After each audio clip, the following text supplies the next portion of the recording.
அனைவருக்கும் வணக்கம்.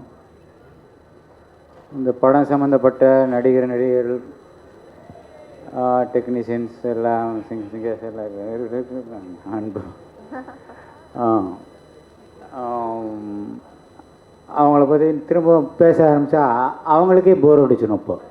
ஏன்னா அந்தளவுக்கு எல்லோரும் பாராட்டிட்டாங்க.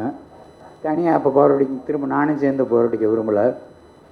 நான் படம் பார்த்து முடித்த உடனே மாரி செல்வராஜ், ராம் பக்கத்தில் தான் இருந்தான். ஆனால் நான் மாரி செல்வராஜ் தனியாக கூப்பிட்டேன். ஏன்னா மாரி செல்வராஜ் வந்து அந்த படத்தோட இயக்குனர் மாதிரி அங்கேயும் இங்கேயும் ஓடி அந்த ஏதாவது ஒன்று பண்ணணும்னு சொல்லி துடிச்சிட்டு அதே எண்ணம் தான் எனக்கு இருந்தது. நான் மாரியை கூப்பிட்டு கேட்டேன், இவன் ராமுக்கு அவ்வளோ இந்த படத்தை கரெக்டாக கொண்டு போய் சேர்க்குறதுக்கு ஏதாவது ஒன்று பண்ணணும் மாரி செல்வராஜன். நானும் அதுதான் சார் நினைக்கிறேன். சரி நம்ம என்ன பண்ணலான்னு.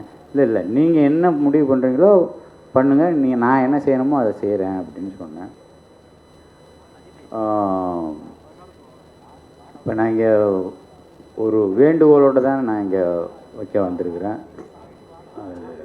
விமர்சகர்களுக்காக, திரைப்பட விமர்சகர்களுக்கு தயவு செஞ்சு இந்த படத்தை எப்படியாவது மக்கள் மத்தியில் கொண்டு போய் சேர்த்துருங்க. உங்களோட பாதம் தொட்டு நான் வேண்டி வணங்கி கேட்டுக்கிறேன். ஏன்னா ராம் மாதிரி ஒரு இயக்குனர் வந்து நமக்கு வேணும், நம்ம தமிழ்நாட்டுக்கு வேணும். இதை தவிர வேறு என்ன சொல்கிறதுன்னு எனக்கு தெரியல.